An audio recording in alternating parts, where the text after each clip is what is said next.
Good morning, નમસ્તે વિદ્યાર્થી મિત્રો. આપણે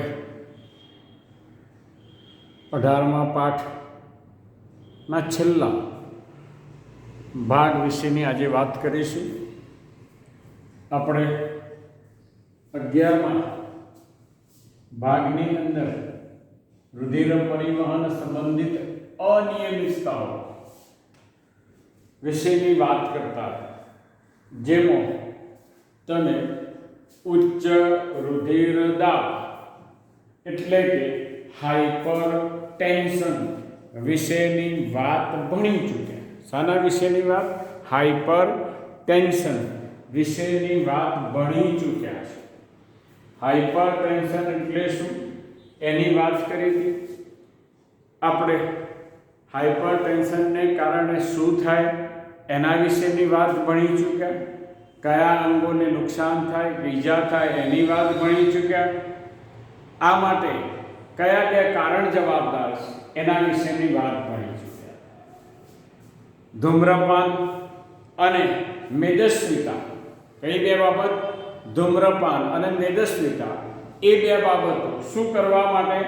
આ ઉચ્ચ રુધિર દાબ સર્જવા માટે જવાબદાર છે, જે આપણે ગઈકાલે ભણી ચૂક્યા હતા, અગાઉના પાઠની અંદર ભણી ચૂક્યા છે. આપણે એ ઉપરાંત હવે એક બીજી અનિયમિતતા વિશેની વાત કરીએ છીએ, જેના વિશેની ગઈકાલે આપણે થોડીક વાત કરી હતી. એ વખતે આપણે એથેરોસ્ક્લેરોસિસ અથવા તો મૂક ઘાતક રોગ, કેવા? મૂક ઘાતક રોગ તરીકેની વાત કરી હતી. આ ખામીનું નામ જોઈએ છે આપણે હૃદધમની રોગ, CAD કે કોરોના આર્ટરી ડિસીઝ. કયો? કોરોના આર્ટરી ડિસીઝ તરીકે આપણે ઓળખીએ છીએ. હૃદય સ્નાયુને રુધિર પુરવઠો પહોંચાડતી રુધિરવાહિનીની દિવાલ ઉપર કેલ્શિયમ, ચરબી અને કોલેસ્ટેરોલ તેમજ તંતુમય પેશીની જમાવટ થાય છે અને તેનું પોલાણ સાંકડું બને છે. આપણે કહ્યું હતું કે સૌથી અંદરના ભાગે આવેલ અધિચ્છદ હતો, એ અધિચ્છદના કોષો એ કોલેસ્ટેરોલના ફરતે વીંટળાઈ જાય છે અથવા તો અંતઃછદને ઈજા થાય છે અને તે ભાગે એક ગાંઠ સર્જાય છે. શું સર્જાય છે? એક ગાંઠ સર્જાય છે, જેને આપણે પ્લેક, શાના તરીકે ઓળખતા હતા? પ્લેક તરીકે ઓળખતા હતા. આ પ્લેક ધમની તરીકે પણ ઓળખાય. આ ગાંઠના આપણે બે પ્રકાર પાડ્યા હતા, થ્રોમ્બસ અને એમ્બોલસ. થ્રોમ્બસ અને એમ્બોલસ, આવા બે પ્રકારોની વાત આપણે ભણ્યા હતા. સ્થાયી રહીને વિકાસ પામે થ્રોમ્બસ, અને જો ગાંઠ ફરતી રહે તો એમ્બોલસ. અને આપણે ગઈકાલે વાત કરી હતી કે ખૂબ હાનિકારક હોય છે, તેને કારણે વ્યક્તિનું મૃત્યુ પણ થવાની સંભાવના રહેલ છે. એટલા માટે આ દૂર કરવું એ પણ જરૂરી છે. આપણે ગઈકાલે ભણી ચૂક્યા હતા કે આને મૂક ઘાતક રોગ તરીકે પણ ઓળખવામાં આવે છે. ક્યારે હુમલો થાય એનું આપણે કહી શકતા નથી, અને આ ખામીથી બચવું હોય તો તૈલીયુક્ત પદાર્થો, કેવા? તૈલીયુક્ત પદાર્થો ઉપર કાબૂ રાખવો, એ નિયંત્રણ રાખવો એ જરૂરી છે. તો આપણે આ ખામીથી બચી શકીએ. આપણે એ પણ કહ્યું હતું કે આ ખામીને કારણે હાર્ટ એટેક અને મગજનો સ્ટ્રોક પણ થવાની શક્યતા છે. આ હૃદયને રુધિર પૂરું પાડતી ધમનીઓ, હૃદધમનીઓ જે છે, એ હૃદધમનીઓના પોલાણ આંશિક કે સંપૂર્ણ રૂંધાઈ જાય ત્યારે શું થાય છે? હાર્ટ એટેક થાય. ત્યારે હાર્ટ એટેકનો હુમલો થાય છે.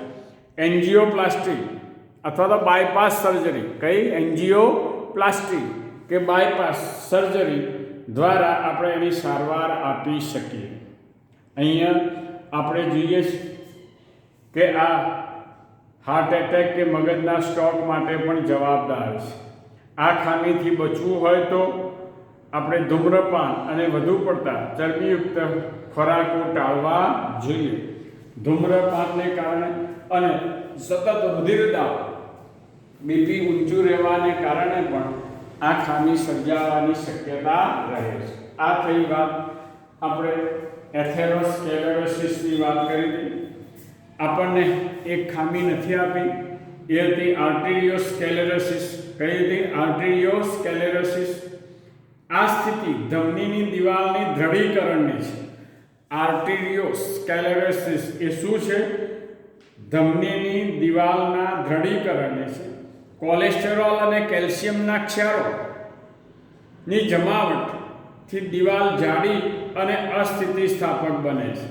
આપણે જાણીએ છીએ કે ધમનીની દિવાલ સ્થિતિસ્થાપકતાનો ગુણધર્મ ધરાવે છે, પરંતુ કેલ્શિયમ અને કેલ્શિયમના ક્ષારોની જમાવટને કારણે કેવી બની જાય છે? અસ્થિતિસ્થાપક બની જાય અને એ ધમની બરડ બને છે એમ કહીએ છીએ.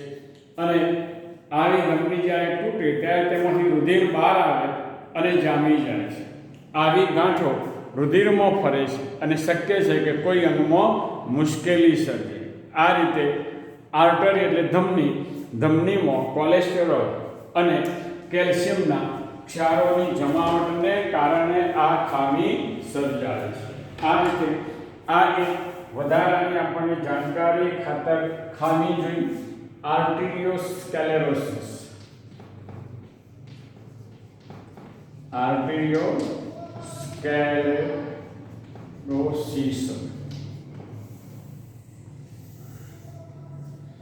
હવે આપણે એન્જાઇના વિશેની વાત કરીએ. કોની વાત કરીએ? એન્જાઇના. આને એન્જાઇના પેક્ટોરિસ તરીકે પણ ઓળખવામાં આવે છે. મુખ્યત્વે મધ્ય વય અને મોટી વય. મધ્ય વય અને મોટી વયની વ્યક્તિમાં તે સામાન્ય છે, પરંતુ એવું નથી કે આ બંનેને થાય. એ કોઈ પણ વ્યક્તિની વયને ધરાવતી વ્યક્તિને પણ થઈ શકે છે. તે રુધિર પ્રવાહને અસર કરતી પરિસ્થિતિ થાય છે અને હૃદય સ્નાયુમાં પૂરતો ઓક્સિજન ન મળવાને કારણે છાતીમાં શું થાય છે? તીવ્ર દુખાવો થાય. છાતીમાં તીવ્ર દુખાવો થવો એનું આ એક મુખ્ય લક્ષણ છે. આ એન્જાઇના, ટૂંકમાં છાતીમાં દુખાવો થવો, એને આપણે એન્જાઇના તરીકે ઓળખીએ છીએ. હવે આપણે જોઈએ હૃદયનું નિષ્ફળ જવું અથવા તો હૃદયનું કામ કરતા અટકી જવું. આપણે જાણીએ છીએ કે હૃદય એ સતત તાલબદ્ધ રીતે સંકોચન અને વિસ્તરણ કરે છે, જેને કારણે આપણા શરીરમાં નિયમિતપણે રુધિરનો પુરવઠો વહેતો રહે છે. પરંતુ હૃદયની એવી સ્થિતિ કે જેમાં શરીરની જરૂરિયાત મુજબનું રુધિર અસરકારક રીતે પહોંચાડી શકાતું નથી. શરીરની જરૂરિયાત પ્રમાણે શું થાય? રુધિરને પહોંચાડી શકાય નહીં. ત્યારે આપણે એમ કે છે હૃદયનું કાર્ય કરતા અટકી જવું એટલે નિષ્ફળ જવું. આને કોન્જેસ્ટિવ હાર્ટ ફેલ્યોર તરીકે પણ આપણે ઓળખીએ છીએ. કોન્જેસ્ટિવ હાર્ટ ફેલ્યોર તરીકે ઓળખીએ છીએ. હૃદયનું નિષ્ફળ જવું એ હૃદય ધબકવાનું બંધ કરે તે સ્થિતિ છે. હૃદયનું નિષ્ફળ જવું એ શું છે? હૃદય ધબકવાનું બંધ કરે તે સ્થિતિ છે. આ રોગનું મુખ્ય લક્ષણ ફેફસામાં રુધિરનું ભરાવો થવો. શું થવું? ફેફસામાં રુધિરનો ભરાવો થવો. આપણે જાણીએ છીએ ને આપણને ખબર છે કે ફેફસામાંથી પેલા હૃદયમાંથી અને એમાં તમને ખબર છે કે જમણા ક્ષેપકમાંથી અશુદ્ધ રુધિર ફેફસામાં જાય, ફેફસામાંથી શુદ્ધ થઈ અને તે ફુફુસીય શિરા મારફતે ડાબા કર્ણકમાં જાય. ક્યાં જાય? ડાબા કર્ણકમાં જાય. પરંતુ જ્યારે આ હૃદય કામ કરતું અટકી જાય ત્યારે ફેફસાની અંદર રુધિરનો ભરાવો થાય છે, એટલે આપણે હાર્ટ ફેલ્યરની ઘટના સર્જાય છે. આ રીતે આ આપણે 4 મુખ્ય ખામીઓ જોઈ. એક વધારાની ખામી આર્ટેરિયોસ્ક્લેરોસિસ વિશેની વાત પણ આપણે ભણી ચૂક્યા. હવે સમજવા માટે એક એમસીક્યુની અંદર પણ પ્રશ્ન પૂછી શકાય કે એક વ્યક્તિનું હૃદય પ્રતિ મિનિટ કેટલા વાર? 75 વાર ધબકે છે અને તેનું સ્ટોક વોલ્યુમ 72 મિલી છે. તો તેના હૃદયની ક્ષમતા અથવા હૃદય ક્ષમતા કેટલી હશે?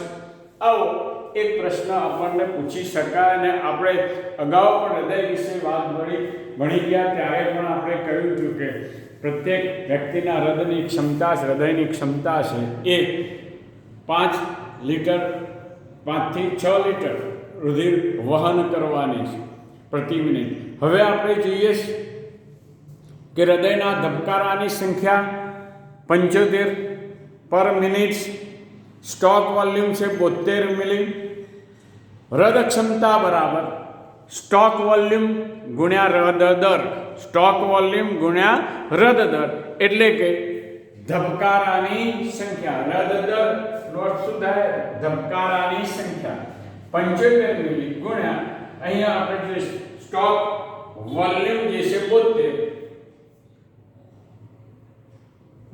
મિલી અને 75 મિનિટ પર દર છે, એટલે કે અહીંયા આપણે જે ધબકારની સંખ્યા 75 પર મિનિટ એટલે કે થાય 5400 મિલી પર મિનિટ અને એને લીટરમાં ફેરવીએ 5.4 લીટર પર મિનિટ. 1 મિનિટમાં કેટલા? 5.4 લીટર રુધિરનું વહન થાય. આપણે જાણીએ છીએ કે સ્ત્રીઓની અંદર 4 થી 5 અને પુરુષમાં 5 થી 6 લીટર રુધિરનું વહન થાય છે. અસ્તુ.